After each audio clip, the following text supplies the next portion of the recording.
Bonjour à toi et bienvenue dans le podcast Les Sentiers du Possible. Je suis Alexandra Ridou, coach certifiée et fondatrice de Randose, pour t'accompagner à cheminer vers une vie pleine de sens et d'impact. Chaque lundi, je te partage mes réflexions et outils pour t'aider à atteindre les sommets de ton épanouissement. Et les mercredis, je te laisse découvrir une interview inspirante d'invités qui vivent la vie qui leur correspond vraiment.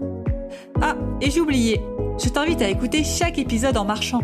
Les neurosciences l'ont démontré, marcher te permet de prendre plus de recul, de développer ta créativité et ainsi prendre les meilleures décisions pour vivre la vie qui te fait vibrer. Hello! Aujourd'hui, on va parler d'un sujet pas vraiment joyeux. On va parler du burn-out et surtout comment se remettre d'un burn-out. Alors, pour commencer, il y a quelques petites choses à savoir sur le burn-out. Déjà, pourquoi est-ce que le burn-out est là ? Qu'est-ce qu'il vient faire dans ta vie ? Qu'est-ce qui vient foutre le bazar ? Tout simplement, le burn-out, c'est quoi ? C'est le message ultime de ton corps pour lui dire à ton corps « Stop, arrête-toi ». Tu ne m'as pas écouté, là, jusqu'ici, je t'ai donné plein de signes qu'il fallait stopper, des signes d'épuisement, des maux de dos peut-être, des maux de tête. Je t'ai envoyé tout un tas de signes, mais tu ne t'arrêtes pas. Alors là, il y en a ras-le-bol. Le corps, il dit « Je vais bien te faire comprendre le message ». Hop, un bon burn-out et du jour au lendemain, tu te trouves KO et impossible de te lever. Pourquoi est-ce qu'on en est arrivé là ? Tout simplement parce que tu n'as pas écouté plutôt les petits messages un petit peu plus subtils du burn-out. Et d'où vient en fait vraiment le burn-out ? Pourquoi est-ce qu'il y a plus de burn-out aujourd'hui qu'avant ? Alors qu'on peut dire qu'avant, les gens, ils travaillaient à la mine. Clairement, les conditions de travail, elles étaient carrément pires. Un ouvrier à la mine, je crois qu'il voyait le jour, en vrai, de mémoire, en moyenne 4 heures par mois. Il travaillait comme un acharné et pourtant, il n'y avait pas le burn-out. Qu'est-ce qui explique cela ?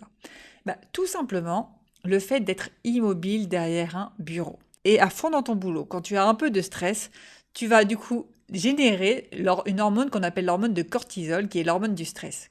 Mais dans la mine, ce qui venait changer, c'est que tu faisais du sport et avec le physique, en fait, tu allais sécréter de la sérotonine qui, elle, est l'hormone du bien-être et qui allait venir compenser le cortisol et aller le diminuer. Or, aujourd'hui, tu es toute la journée derrière un écran, tu bouges à peine, donc tu ne sécrètes pas finalement de sérotonine, cette hormone du bien-être, qui va venir compenser le cortisol. Donc le cortisol, il augmente, il te fait des signes de maux de dos, il te fait des signes de maux de tête, il te fait des signes que ça va pas. Mais si tu l'écoutes pas, à un moment donné, il est à un tel niveau que tout le corps lâche et que du coup, tu n'arrives plus à te lever. Donc déjà, un premier message que j'aimerais te faire passer pour ceux qui ne sont pas encore dans le burn-out ou autre, c'est faites du sport ou en tout cas une activité physique. Ça peut être de la marche, ça peut être du yoga, une activité pas forcément ultra sportive, mais juste être en mouvement. Soyez en mouvement pour libérer cette sérotonine qui va venir diminuer le cortisol. Et vous avez beau être épuisé par votre journée de travail, c'est de l'épuisement moral, ce n'est pas de l'épuisement physique. Donc ce que vous avez besoin, ce n'est pas de vous écrouler sur un canapé et ne rien faire de la soirée sur votre canapé. Ce que vous avez besoin, c'est vraiment de faire une activité physique, d'être en mouvement. Et moins vous faites d'activité physique, plus vous laissez place à cette hormone de cortisol et plus vous avez de chances de tomber dans un burn-out. Là-dessus, vous comprenez donc que le premier réflexe à avoir quand on fait un burn-out, ce n'est pas de passer sa journée dans un lit, c'est de reprendre une activité physique, de reprendre du mouvement pour faire diminuer le cortisol et augmenter la sérotonine. Donc vraiment, si vous voulez rebondir suite à un burn-out, mon premier conseil, allez marcher, allez faire du sport, allez bouger. Si c'est danser tout seul chez vous, dansez tout seul chez vous, mais ne restez pas allongé toute la journée, ça va venir qu'empirer. Alors vous pouvez bien évidemment faire des exercices respiratoires allongés qui vont quand même venir aider et libérer un peu de sérotonine, mais il n'y a pas meilleur remède que vraiment bouger votre corps et le mettre en mouvement pour libérer cette sérotonine. Donc maintenant qu'on a dit ça, qu'est-ce qu'on fait une fois qu'on a un peu bougé son corps, etc. pour rebondir et se remettre de son burn-out ? Et là-dessus, il n'y a pas de secret. Tant que tu n'auras pas apprécié pleinement le message de réajustement qui est venu te donner ce burn-out continuera de dicter ta vie. Ça veut dire quoi ? tant que tu as peur de retomber en burn-out, que tu vis ça comme une épreuve affreuse, c'est le bout de ma vie, c'est le plus gros échec de ma vie, je ne l'ai pas vu venir, etc., tu vas avoir peur de reproduire un burn-out et du coup, tu vas faire tous tes choix pour éviter de retomber en burn-out. Et quand tu vas faire tes choix, tu vas du coup pas du tout suivre ton cœur, pas du tout suivre ce qui te correspond vraiment. Tu vas juste suivre tout ce qui, dans ta tête, peut te permettre d'éviter de revivre ça. Ça peut être quoi ? Ça peut être choisir un job moins intéressant, moins de responsabilités, qui t'intéresse pas, juste pour éviter de retomber dans un burn-out. Ça peut être reprendre ce même job pour pas sortir de ta zone de confort, faire le moins possible et éviter de retomber en burn-out.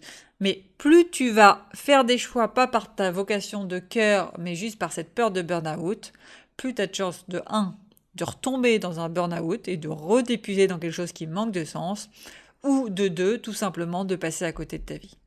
Donc vraiment, j'insiste là-dessus. Il faut que tu arrives à prendre conscience que ce burn-out, c'est un cadeau, ok ? Bon, le cadeau aurait été aussi très joli si tu l'avais écouté plus tôt. Il se trouve que tu ne l'as pas écouté plus tôt. Il te fallait ça pour réajuster ta vie. S'il n'y avait pas eu le burn-out, jamais tu te serais arrêté. Tu aurais toujours continué dans cette direction qui ne te correspond pas. Parce que ce burn-out-là, il est arrivé pour une raison. Pour te dire qu'il y avait quelque chose à changer. Soit c'est ta manière d'être dans le monde professionnel, je sais pas, tu es perfectionniste, tu te donnes à fond. Et ton burn-out est là pour te dire « Stop, apprends à poser tes limites, apprends à dire non, apprends à te faire passer en premier. » Soit c'est tout simplement que tu t'es plié dans un job qui te correspond vraiment pas et ton burn-out est là pour te dire « Oh, change de voie, tu vois pas, ça fait pas de sens ce que tu fais là. Arrête de t'enquiquiner là-dedans, arrête de mettre toute ton énergie là-dedans. Prends un temps de pause. » Donc c'est pour ça qu'il y a le burn-out qui arrive et que ton cœur il lâche, il dit « Wow, tu veux pas m'écouter, moi je vais te faire vraiment prendre un temps de pause. » Et reclarifie ce qui te correspond vraiment pour trouver le job qui, finalement, fait vraiment du sens pour toi. Et c'est vraiment là où je veux insister, c'est que ce burn-out, il a vraiment un message précieux à te faire passer. Il faut que tu prennes conscience de ce réajustement qu'il faut faire et te réajuster pas par peur de retomber dans un burn-out, mais te réajuster pour vivre la vie qui te correspond vraiment. Et si tu retombes en burn-out dans le futur, simplement te dire ok, c'est chiant, ça saoule, mais en même temps, ça veut dire que je suis toujours dans la mauvaise voie.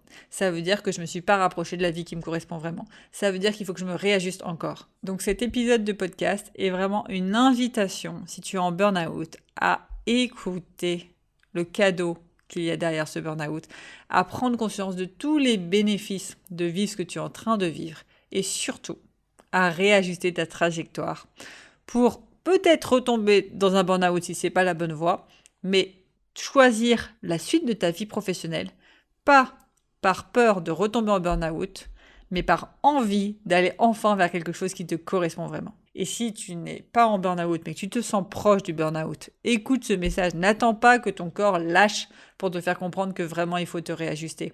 Écoute les premiers messages, les premiers maux de dos, les premières nocturnes où tu dors pas la nuit, les premiers pics de stress. Écoute tout ça pour te dire « Ok, j'ai quelque chose à réajuster, je peux le réajuster dès maintenant. Qu'est-ce que j'ai à réajuster ?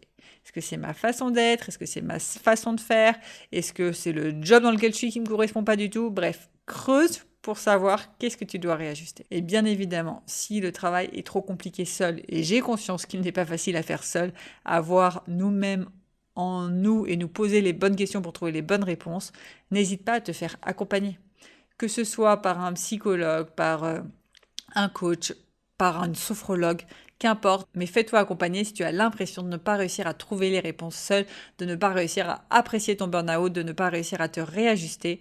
Vraiment, fais-toi accompagner. De mon côté, si tu veux qu'on en discute ensemble, n'hésite pas à me contacter, que ce soit à travers une séance diagnostique offerte, que ce soit en MP sur LinkedIn, Instagram ou autre. Je serai toujours ravie de t'aider à avancer et à cheminer vers une vie qui fait plus de sens et d'impact. Et je te dis à très vite et surtout, n'oublie pas de rester jusqu'au bout si tu veux ta question de coaching du jour.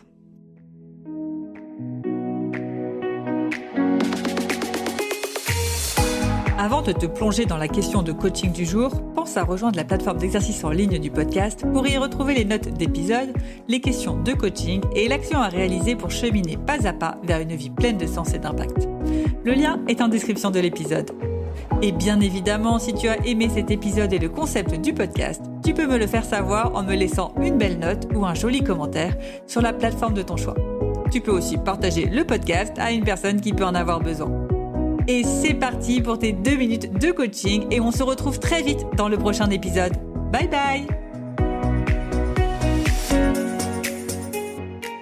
Et c'est parti pour ta question de coaching du jour à méditer, comme d'habitude, en marchant avec la petite musique qui suit. Et ta question est, si tu as vécu un burn-out, prends conscience de quels sont les bénéfices de ce burn-out jusqu'à ce que tu n'aies plus peur de revivre cette expérience. Et je te préviens, ça peut prendre plus que 2 minutes. Et par contre, si tu n'es pas encore en burn-out, mais que tu es proche du burn-out, je t'invite à te poser cette question. Que peux-tu faire pour ralentir et prendre soin de toi ?